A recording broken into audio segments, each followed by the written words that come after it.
Hello everyone. आज हम आ गए हैं अपने लेक्चर नंबर 4 पर। लेक्चर नंबर 4 पर हम आ गए हैं बीकॉम बीबीए के फाइनेंशियल रिपोर्टिंग सब्जेक्ट के चैप्टर नंबर 2। चैप्टर का नाम क्या है जी? चैप्टर का नाम है बेसिक अकाउंटिंग टर्म्स। जितनी भी अकाउंट्स में बेसिक टर्म्स है ना, वो आपको इस चैप्टर में सीखने को मिलेंगी। इसलिए मैं बोलता हूं बहुत ज्यादा इंपॉर्टेंट चैप्टर है ये। फर्स्ट चैप्टर तो इंपॉर्टेंट था ही, ये उससे भी ज्यादा इंपॉर्टेंट है। इसको ऐसे मत देखना कि थ्योरी का सब्जेक्ट, थ्योरी का चैप्टर है। थ्योरी नहीं है भाई, ये प्रैक्टिकल ही है। आपको आगे जो एडवांस अकाउंट्स आप सीखोगे वो तभी समझ में आएगी जब आप ये चैप्टर अच्छे से समझ लोगे। बहुत सिंपल चैप्टर है, आसान चैप्टर है। इसमें मैं आपको ना ये पीडीएफ भी शेयर करूंगा जिसमें आपको हेल्प हो जाएगी थोड़ा थ्योरी पढ़ने में। मगर जो हम पढ़ने वाले हैं वो पढ़ने वाले हैं अपने नोट्स से। सबसे पहली टर्म जो है वो है बिजनेस एंटिटी कॉन्सेप्ट। ठीक है, आपको समझ में आ गया ना इस चैप्टर में हम क्या करने वाले हैं। क्लास 11th में भी ये चैप्टर आपने पढ़ा होगा कि जो अकाउंटिंग में, अकाउंट्स में जो बेसिक टर्म्स हैं वो उनके बारे में हम एक एक करके जानेंगे, है ना। तो सबसे पहले जो टर्म आई है वो है बिजनेस एंटिटी कॉन्सेप्ट। इसका क्या मतलब है? इस कॉन्सेप्ट को मैं बहुत ज्यादा हाईली रेट करता हूं मैं इसको। ये आपको बाकी के जो आपके डाउट्स आते हैं ना अकाउंट्स में, उनमें क्लैरिटी लाता है सिर्फ अकेला ये कॉन्सेप्ट। ये कॉन्सेप्ट क्या कहता है कि बिजनेस अलग है और जो बिजनेस का ओनर है दोनों अलग हैं। बिजनेस और जो बिजनेस का ओनर है दोनों सेपरेट हैं, अलग हैं। सर ये बात कुछ समझ में नहीं आई, अलग अलग कैसे हो गए? बिजनेस और ओनर एक ही तो है। ये बिजनेस का मालिक है और ये इसका बिजनेस है। ये बिजनेस का मालिक ही तो इस बिजनेस को चलाएगा। तो इन दोनों को आप अलग क्यों कह रहे हो? मैं नहीं कह रहा हूं, मैं ये कह रहा हूं कि बिजनेस एंटिटी कॉन्सेप्ट ये हमें सिखाता है। मगर इसके लॉजिक क्या है थोड़ा वो समझ लो तो ये कॉन्सेप्ट आपको बड़ा आसान लगेगा। बिजनेस एंटिटी कॉन्सेप्ट ने कहा कि बिजनेस अलग है, बिजनेस का मालिक अलग है, सिर्फ और सिर्फ अकाउंटिंग पर्पस के लिए। यानी कि जब आप अकाउंटिंग करते हैं ना, अकाउंटिंग क्या होती है लास्ट चैप्टर में बताया था मैंने। जब हम अकाउंटिंग करते हैं ना तो वो बिजनेस के लिए करते हैं, ना कि बिजनेस मैन के लिए, बिजनेस के ओनर के लिए नहीं करते। बिजनेस का जो ओनर है वो अपनी निजी लाइफ में यानी कि पर्सनल लाइफ में कुछ भी करे, वो घूमे फिरे अय्याशियां करे, अकाउंटिंग को उससे कुछ लेना देना नहीं है। अकाउंटिंग तो करी जाएगी सिर्फ और सिर्फ बिजनेस के लिए। बिजनेस में जो जो होता रहेगा उसकी अकाउंटिंग करी जाएगी। इसलिए बोला गया है बिजनेस एंटिटी कॉन्सेप्ट में कि बिजनेस अलग है, बिजनेस का ओनर अलग है। अब आपके दिमाग में आया होगा कि सर आपने इतना इसको हाईली रेट क्यों करा, ये क्यों बोला कि ये तो मैं इसको सबसे ज्यादा इंपॉर्टेंस देता हूं इस कॉन्सेप्ट को। इसके पीछे एक रीजन है, वो अभी आपको थोड़ी देर में समझ में आएगा। ये तो आपको बड़ी आसानी से समझ में आ गया होगा कि बिजनेस एंटिटी कॉन्सेप्ट हमें क्या सिखाता है ना। सिर्फ जरा सी बात यह है कि बिजनेस अलग है, बिजनेस का ओनर अलग है। याद रखना, अकाउंटिंग पर्पस के लिए बोल रहा हूं उसमें। प्रैक्टिकली अगर आप देखोगे ये बिजनेस का ओनर ही बिजनेस को चलाता है। मगर अकाउंटिंग के लिए हम सिर्फ इस पर नजर रखेंगे कि बिजनेस में क्या हो रहा है, बिजनेस की लाइफ में क्या हो रहा है, बिजनेस की जो ट्रांजेक्शन है सिर्फ उनको ही रिकॉर्ड किया जाएगा। ठीक है जी। अब आते हैं अपनी नेक्स्ट टर्म पर।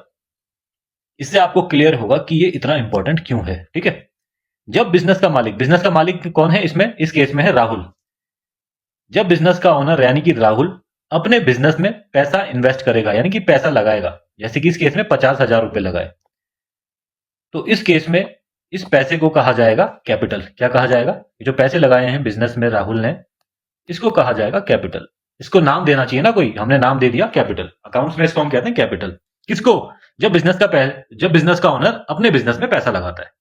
ठीक है जी। अब ये जो बिजनेस का मालिक है, अब इसने अपने जब बिजनेस में पैसा लगाया, हमने इसको नाम भी दे दिया। अब इसने 50,000 रुपए इस बिजनेस में लगाया। राहुल अपना लगाया हुआ पैसा वापस भी तो निकाल सकता है।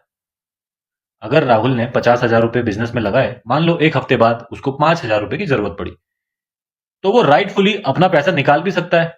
राहुल ने क्या करा, एक हफ्ते बाद मान लो 5,000 रुपए अपने पर्सनल यूज के लिए, याद रखना पर्सनल यूज के लिए, यानी कि जो उसको अपनी पर्सनल लाइफ में पैसों की जरूरत थी उसके लिए उसने 5,000 रुपए बिजनेस से निकाल लिए। जब वो बिजनेस से अपने पैसे निकालता है तो उसको क्या नाम दिया जाता है? उसको बोला जाता है ड्रॉइंग्स। उसको कहा जाता है ड्रॉइंग्स। जब उसने पैसा लगाया बिजनेस में, जब पैसा लगाया तो उसको नाम दिया गया कैपिटल। और जब उसने पैसा निकाला बिजनेस से, विड्रॉ कर लिया, तो उसको कहा जाता है ड्रॉइंग्स। ठीक है जी, ठीक है जी।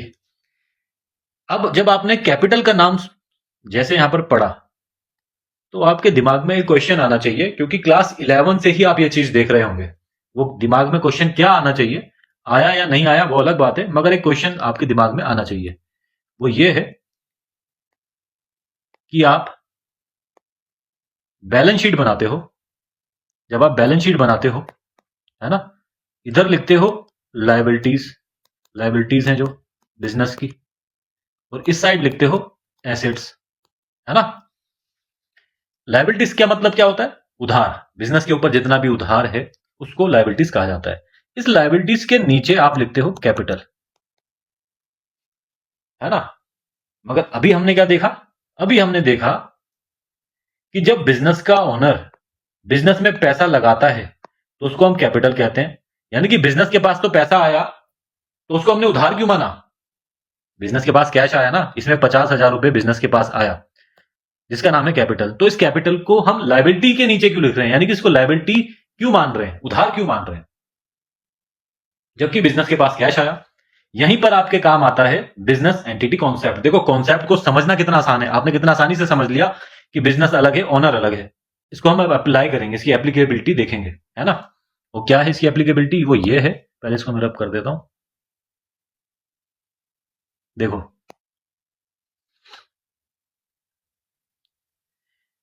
अभी ये भूल जाओ कि यहां पर बिजनेस है, ठीक है, इसको मैं हटा भी देता हूं।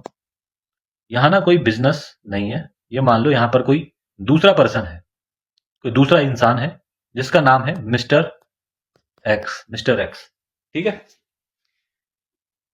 और ये है राहुल, ये भी भूल जाओ कि ये ऑनर है, ये एक अलग पर्सन है और मिस्टर एक्स अलग पर्सन है। राहुल ने 50,000 रुपए मिस्टर एक्स को दिए, 50,000 रुपए दिए, और मिस्टर एक्स ने कहा कि मैं 3 महीने बाद ये पैसा वापस लौटा दूंगा, 3 महीने बाद ये 50,000 रुपए लौटा दूंगा। इसका मतलब ये जो 50,000 रुपए हैं ये मिस्टर एक्स के लिए क्या होगा, उधार होगा ना, क्योंकि मिस्टर एक्स ने 50,000 रुपए लिए राहुल से और ये भी कहा कि 3 महीने बाद मैं आपको ये पैसा लौटा दूंगा। इसका मतलब ये 50,000 रुपए मिस्टर एक्स के लिए हुए उधार। उधार का नेचर यही होता है कि आपको वो लौटाना पड़ता है, आप मना नहीं कर सकते, ठीक है। उधार का क्या नेचर होता है कि वो आपको लौटाना पड़ता है, बस ये कॉन्सेप्ट याद रखना। अब बढ़ते हैं अपने रियल एग्जांपल की तरफ कि कैपिटल को लायबिलिटी क्यों बोला, ठीक है। अकाउंटिंग में हमने क्या सीखा, अकाउंटिंग में हमने सीखा बिजनेस अलग, बिजनेस का ओनर अलग। तो ये अलग पर्सन है अकाउंटिंग के लिए और ये अलग पर्सन है। तो जब ये अलग पर्सन यानी कि ये पर्सन राहुल जब दूसरे पर्सन को यानी कि बिजनेस को पैसा देगा जिसका नाम है कैपिटल, तो क्या ये पैसा इस बिजनेस का हो जाएगा या फिर बिजनेस को ये पैसा लौटाना पड़ सकता है राहुल की विश पर, जब मर्जी राहुल अपना पैसा निकाल सकता है। इसका आंसर बताओ कि क्या ये जो पैसा राहुल ने बिजनेस में लगाया था, ये जो पैसा राहुल ने बिजनेस में लगाया था, क्या ये पैसा बिजनेस का हमेशा के लिए हो गया, या फिर बिजनेस राहुल की विश पर, राहुल की विल पर जब मर्जी ये पैसा वापस लौटा सकता है। राहुल का मन कर गया 1 हफ्ते बाद अपना पैसा सारा वापस निकालने का, तो वो सारा पैसा निकाल सकता है। अगर राहुल का मन कर गया कि 1 महीने बाद वो आधा पैसा बिजनेस से वापस निकाल लेगा, तो वो निकाल सकता है ना। बिजनेस कोई इंसान थोड़ी है, एक्चुअल का इंसान थोड़ी, हम तो सिर्फ अकाउंटिंग के लिए उसको सेपरेट कर रहे हैं। अल्टीमेटली तो राहुल ही बिजनेस चला रहा है।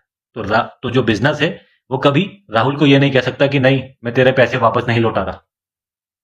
तो बिजनेस राहुल को पैसे भी लौटाएगा। और अभी थोड़ी देर पहले ही मैंने कहा था कि जो उधार होता है उसका नेचर ये होता है कि वो लौटाना पड़ता है। तो इसलिए जो ये बिजनेस में कैपिटल लगाई है ना राहुल ने, ये बिजनेस के नजरिए से देखो, ये जो बैलेंस शीट आप बना रहे हो किसके लिए बना रहे हो, ये बैलेंस शीट आप बना रहे हो बिजनेस के लिए। तो बिजनेस के नजरिए से जब आप देखोगे, बिजनेस के नजरिए से इस कैपिटल को देखोगे तो आपको उधार नजर आएगा। राहुल ने 50,000 रुपए बिजनेस में लगाए, उधार हो गया ये 50,000 रुपए का बिजनेस के नजरिए से, है ना। तो ये आपको कैसे क्लैरिटी आई कि कैपिटल को हम उधार क्यों मानते हैं, जब आपने बिजनेस एंटिटी कॉन्सेप्ट सीखा। कितना बेहतरीन कॉन्सेप्ट है, बेहतरीन कॉन्सेप्ट है। इसको समझना सबसे आसान है, क्योंकि जरा सी बात है कि भाई बिजनेस का ऑनर और बिजनेस अलग अलग पर्सन है। मगर इसी छोटे से कॉन्सेप्ट ने आपको यह बताया कि कैपिटल को हम लायबिलिटी साइड पर क्यों लिखते हैं। आई होप आपको क्लैरिटी इसमें आ गई होगी। अब चलते हैं अपने नेक्स्ट कॉन्सेप्ट की तरफ, जो कि बहुत ही इंपॉर्टेंट है। बहुत ही इंपॉर्टेंट है ये वाला कॉन्सेप्ट भी बता रहा हूं, ये भी कुछ ना कुछ सिखाकर ही जाएगा आपको। इसका नाम है मनी मेजरमेंट कॉन्सेप्ट। इसको आप सीखेंगे, ये भी आसानी से आपको समझ में आ जाएगा। देखो पहले ये समझ लो, ये जो पीडीएफ है ना, ये मैं आपसे शेयर कर दूंगा, मगर जो हम अभी पढ़ने वाले हैं वो अपने नोट्स में से ही पढ़ेंगे। मनी मेजरमेंट कॉन्सेप्ट क्या कहता है? Only those transactions which can be measured in money are recorded in the books of accounts. इसमें एक लाइन अंडरलाइन करनी है आपको, रिकॉर्डेड। रिकॉर्डिंग का मतलब क्या है? यानी कि बुक्स ऑफ अकाउंट्स में रिकॉर्ड करना, जर्नल एंट्री करना, क्लासिफिकेशन वगैरह करना। ठीक है, अब ये बोल क्या रहा है? Only those transactions which can be measured in money are recorded. यानी कि सिर्फ उन बिजनेस ट्रांजेक्शंस को हम रिकॉर्ड करेंगे बुक्स ऑफ अकाउंट्स में जिनको आप मेजर कर सकते हैं, यानी कि नाप सकते हैं पैसों में, जिनको आप पैसों में तोल सकते हैं, पैसों में देख सकते हैं, उसकी वैल्यू हो पैसों में, तो ही आप उसको रिकॉर्ड करेंगे। किसे? बिजनेस ट्रांजेक्शन को। अभी मैंने आपको यहां पर बताया कि हम अकाउंटिंग करते हैं। मैंने क्या कहा था? हम अकाउंटिंग करते हैं, हम अकाउंटिंग करते हैं बिजनेस के नजरिए, बिजनेस के लिए, है ना। अकाउंटिंग करी जाती है बिजनेस की, मगर बिजनेस की काफी सारी ट्रांजेक्शन्स होती हैं। बिजनेस की ना काफी सारी ट्रांजेक्शन्स होती हैं, जिसको हम कहते हैं बिजनेस ट्रांजेक्शन। अब सभी बिजनेस ट्रांजेक्शन को रिकॉर्ड नहीं कर सकते, तो कौन सी बिजनेस ट्रांजेक्शन्स को रिकॉर्ड करेंगे? उन्हीं बिजनेस ट्रांजेक्शन्स को रिकॉर्ड करेंगे, उन्हीं ट्रांजेक्शन्स को रिकॉर्ड करेंगे जिनको आप नाप सकते हैं पैसों में, यानी कि जिनकी वैल्यू है मनी में।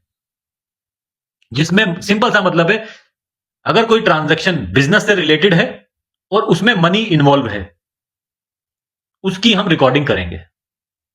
ठीक है, एक बार लिख भी देता हूं। अगर कोई ट्रांजैक्शन बिजनेस से रिलेटेड है, बिजनेस से रिलेटेड है और उसमें मनी इन्वॉल्व है, मनी इन्वॉल्व है, तो इस बिजनेस ट्रांजैक्शन की हम अकाउंटिंग करते हैं, यानी कि इसको हम रिकॉर्ड करेंगे, इसको हम रिकॉर्ड करेंगे। सिंपल सी बात है। ये हमें कौन सिखाता है? मनी मेजरमेंट कॉन्सेप्ट हमें ये सिखाता है। ठीक है, जैसे कि एग्जांपल ले लेते हैं, गुड्स परचेज करे 10,000 रुपए के। क्या ये बिजनेस से रिलेटेड है? बिल्कुल, गुड्स परचेज करे गए बिजनेस के लिए। क्या इसमें मनी इन्वॉल्व है? बिल्कुल, 10,000 रुपए यहां पर लिखा हुआ है, 10,000 रुपए के गुड्स हैं, यानी कि बिजनेस से भी रिलेटेड है और मनी भी इन्वॉल्व है। इसका मतलब हम इसको रिकॉर्ड करेंगे। ठीक है जी, दूसरा एग्जाम्पल लेते हैं। बिजनेस के जो एम्प्लॉय है ना, बहुत ही ऑनेस्ट है, बहुत ही ईमानदार है। जो बिजनेस के एम्प्लॉय है वो बहुत ऑनेस्ट है। क्या ये बिजनेस से रिलेटेड है? बिल्कुल, बिजनेस से रिलेटेड है। क्या इसमें कहीं मनी इन्वॉल्व है? क्या इसकी आप ऑनेस्टी को मनी में तोल सकते हो, मनी में मेजर कर सकते हो? नहीं कर सकते। इसलिए क्या होगा, ये बिजनेस से रिलेटेड तो है मगर इसमें मनी इन्वॉल्व नहीं है, इसलिए आप इसकी अकाउंटिंग नहीं करेंगे, इसको आप रिकॉर्ड नहीं करेंगे। दोनों कंडीशन क्लियर होनी चाहिए, और ये आपको रटना नहीं है, कॉमन सेंस वाली बात है कि भैया बिजनेस की ट्रांजैक्शन होगी और उसमें मनी इन्वॉल्व होगा तो ही तो रिकॉर्ड करोगे, वरना जब आप अकाउंटिंग करने बैठोगे क्या लिखोगे? ऑनेस्ट है, जो आप उनका एम्प्लॉय है वो ऑनेस्ट है, आगे उसमें वैल्यू में क्या डालोगे? कुछ अमाउंट डालना पड़ता है ना। तो इसलिए सिर्फ और सिर्फ उन ट्रांजेक्शन्स को रिकॉर्ड किया जाता है जो बिजनेस से रिलेटेड हो और जिसमें मनी इन्वॉल्व हो। दूसरा एग्जाम्पल लेते हैं। सैलरी पे करी गई स्टाफ को, यानी कि इंप्लॉइज को सैलरी पे करी गई, कितने रुपए की? 25,000 रुपए की। जो इंप्लॉय है, जो स्टाफ है, किसका है? बिजनेस का है। ठीक है जी, क्या मनी इन्वॉल्व है? हाँ बिल्कुल, मनी भी इन्वॉल्व है।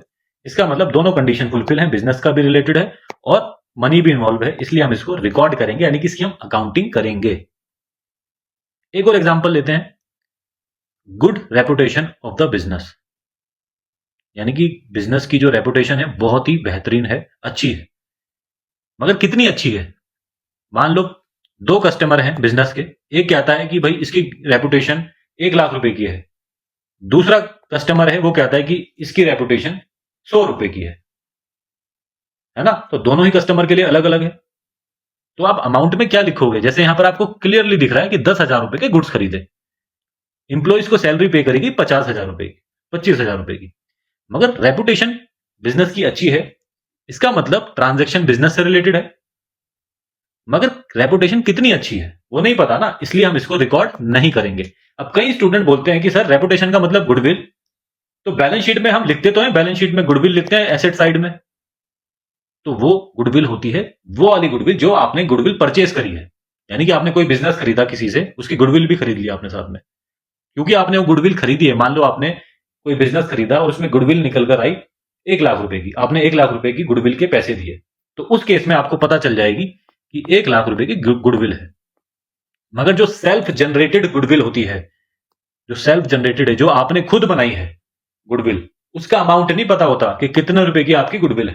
तभी मैंने एग्जांपल दिया था कि 2 कस्टमर हैं, दोनों की नजर में आपकी गुडविल अलग हो सकती है, तो इसलिए अमाउंट एग्जैक्ट नहीं पता होता कितने रुपए की आपकी गुडविल होगी, इसलिए हम उसको रिकॉर्ड ही नहीं करते। तो याद रखना 2 चीजें, सेल्फ जनरेटेड गुडविल कभी भी रिकॉर्ड नहीं करोगे। अगर परचेस्ड गुडविल है, आपने कहीं से गुडविल खरीदी है, यानी कि किसी का बिजनेस खरीदा है, उसके साथ उसकी गुडविल भी खरीद ली, तो आप उसको रिकॉर्ड करेंगे। ठीक है जी।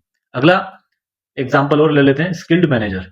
मैनेजर बड़ा स्किल्ड है, बड़ा स्किलफुल मैनेजर है, क्या इसको रिकॉर्ड कर पाओगे? बिल्कुल नहीं कर पाओगे, क्योंकि अमाउंट नहीं है। ठीक है जी। इसमें एक लाइन और आनी है, non monetary items are not recorded. हाँ, वो मैंने आपको बता दिया कि जो नॉन मॉनेटरी आइटम्स हैं, जिसमें पैसा इन्वॉल्व नहीं है, मनी इन्वॉल्व नहीं है, उनको हम रिकॉर्ड नहीं करते। क्यों नहीं करते? क्योंकि अमाउंट ही नहीं पता ना हमें, तो क्या रिकॉर्ड करेंगे। ठीक है, तो मनी मेजरमेंट कॉन्सेप्ट भी आपको समझ में आ गया होगा। अब आते हैं अपने नेक्स्ट कॉन्सेप्ट पर, जो कि है बिजनेस ट्रांजैक्शन, जो आई थिंक आपको अब तक समझ में आ गया होगा। बिजनेस ट्रांजैक्शन होता क्या है? बिजनेस की वो ट्रांजैक्शंस, बिजनेस के द्वारा करी गई वो ट्रांजैक्शन जिसमें मनी इन्वॉल्व है, मनी इन्वॉल्व है, कुछ ना कुछ वैल्यू आपको दिखेगी। ठीक है, या तो उसमें मनी इन्वॉल्व है, या फिर मनी से रिलेटेड कुछ ना कुछ उसमें हो रहा होगा। जैसे कि अगर मैं बात करूं, गुड्स परचेज करें उधार पर, बिजनेस के पास क्या आया? बिजनेस के पास ये बिजनेस है और ये बिजनेस का सप्लायर है। सप्लायर का क्या काम है? बिजनेस को गुड्स देना। तो सप्लायर ने बिजनेस को गुड्स तो दे दिए, गुड्स दे दिए, सामान दे दिया, मगर बिजनेस ने जो गुड्स खरीदे हैं, यहां पर लिखा हुआ क्रेडिट पर, क्रेडिट फ्रॉम सप्लायर, उधार पर खरीदे हैं। बिजनेस ने अभी सप्लायर को पेमेंट नहीं करी, बाद में करेंगी। इसका मतलब जो सप्लायर है, इसको पैसे तो मिल ही जाएंगे ना, भले ही अभी ना मिले हो, बाद में तो मिलेंगे। तो इसका मतलब मनी इन्वॉल्व है। ये जो गुड्स खरीदे हैं, मान लो आपने 10,000 रुपए के गुड्स खरीदे हैं, यानी कि 10,000 रुपए इन्वॉल्व है, पैसा इन्वॉल्व है। ठीक है, इसलिए ये भी क्या है? बिजनेस ट्रांजैक्शन है। इसकी अगर आप डेफिनेशन देखना चाहें तो डेफिनेशन है बिजनेस ट्रांजैक्शन की, a business transaction is an exchange involving money और मनीज वर्थ। ठीक है ना, एक्सचेंज हो रहा है बिजनेस ट्रांजैक्शन में, जिसमें उस एक्सचेंज में क्या इन्वॉल्व है? मनी या मनीज वर्थ। जैसे कि गुड्स परचेज करे कैश में, ठीक है, बिजनेस के पास गुड्स आए, बदले में बिजनेस ने कैश दिया, तो ये क्या हो गया? एक्सचेंज, गुड्स आए और कैश गया। दूसरा एग्जांपल है, गुड्स सोल्ड करे क्रेडिट पर, बिजनेस ने गुड्स बेचे कस्टमर को, बिजनेस के पास अभी पैसे नहीं आए, मगर बाद में तो आएंगे ना कुछ वैल्यू तो होगी इन गुड्स की जो बेचे गए हैं। मान लो 50,000 रुपए के गुड्स बेचे गए हैं, इसका मतलब ये बिजनेस ट्रांजैक्शन है, क्योंकि इसमें मनी इन्वॉल्व है। इसको ये मत सोचना इसमें पैसा तो आया ही नहीं बिजनेस के पास, इसको ऐसे देखो, ये बिजनेस है और ये बिजनेस का कस्टमर है।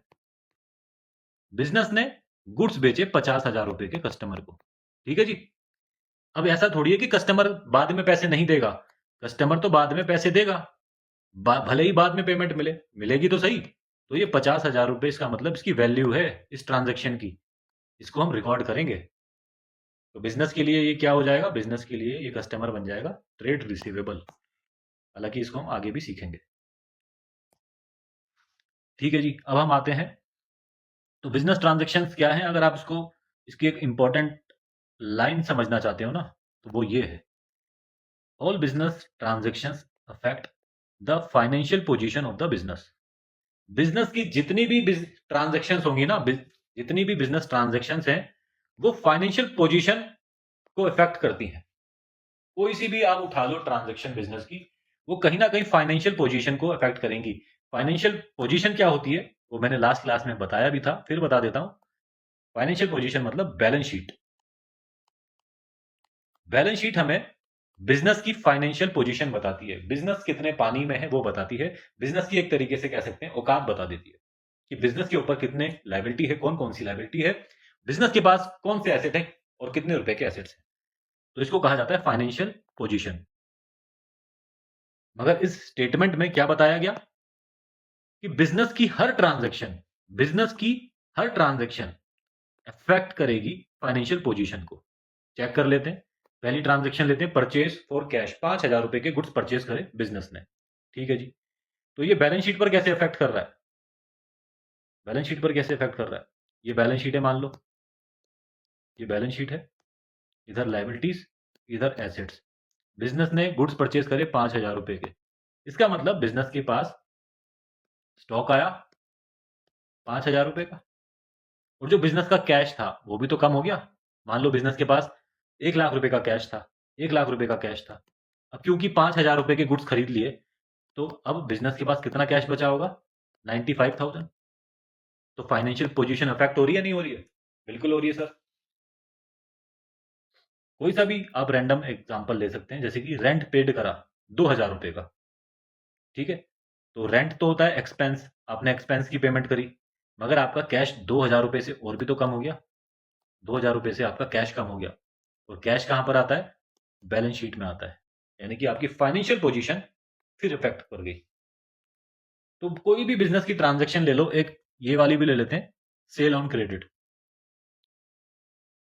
यानी कि बिजनेस ने गुड सेल करे क्रेडिट पर, उधार पर। मान लो ये करे गए हैं 50,000 रुपए के। ठीक है, अब इससे बिजनेस की बैलेंस शीट पर क्या इफेक्ट पड़ेगा जी? बिजनेस ने क्या करा?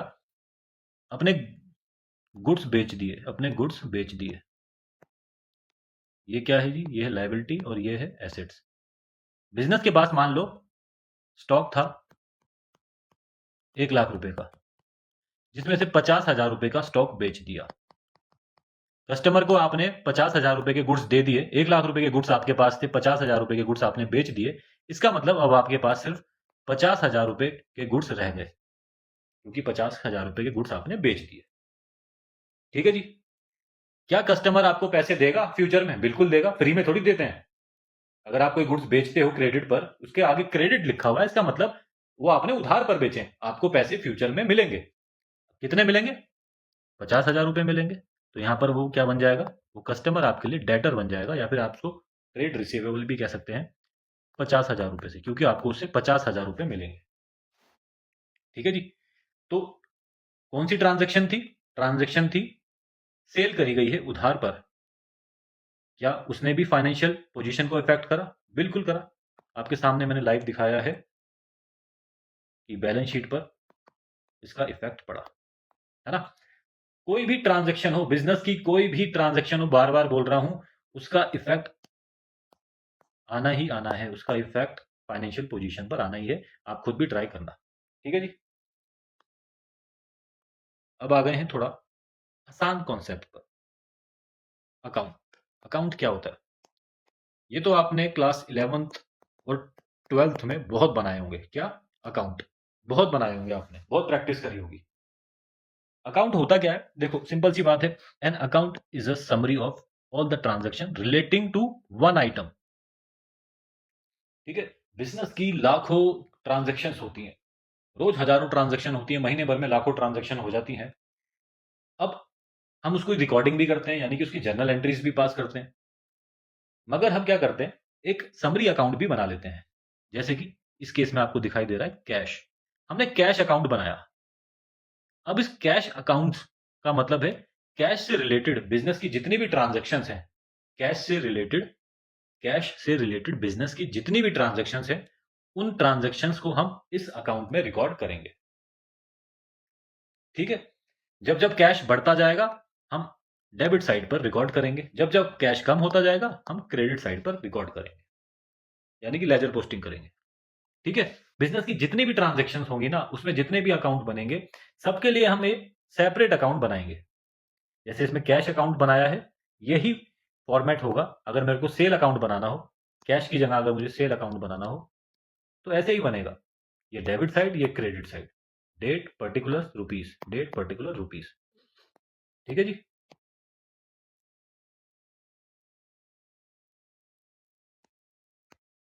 All the transaction of one item are recorded together. ठीक है ना। कैश से रिलेटेड जितनी भी ट्रांजेक्शन होंगी यहीं आएंगी और किसी अकाउंट में नहीं जाएंगी। अगर मैं सेल अकाउंट बनाता तो सेल से रिलेटेड जितनी भी ट्रांजेक्शन होंगी उनकी लेजर पोस्टिंग हमें इसी अकाउंट में करनी पड़ेगी, अलग से नहीं करनी पड़ेगी। ठीक है। देखो ये सिर्फ मैंने इंट्रो दिया है अकाउंट का, वो तो जब हम आगे और भी ज्यादा हम प्रैक्टिकल क्वेश्चन सॉल्व करेंगे तब ज्यादा अच्छे से क्लैरिटी आएगी कि ये डेबिट यहाँ पर क्यों है, यहाँ पर क्रेडिट क्यों है। ये मैंने लाइन क्यों बोली थी कि जब कैश बढ़ेगा तो हम यहाँ एंट्री करेंगे, जब कैश कम होगा तो यहाँ पर एंट्री करेंगे। इन सब के आंसर आपको धीरे धीरे मिलेंगे, एक ही बार में थोड़ी समझा दूंगा सब कुछ, बहुत ज्यादा कंफ्यूजन हो जाएगी। इसलिए बस इतना समझ लो, अकाउंट बनाया जाता है और जिसका अकाउंट बनाया गया है उससे रिलेटेड जितनी भी बिजनेस की ट्रांजेक्शन है उनकी लेजर पोस्टिंग साथ साथ कर दी जाती है उसी अकाउंट में, बस। तो आई थिंक आज की क्लास को इतना ही लिमिटेड रखते हैं, मिलते हैं नेक्स्ट क्लास में।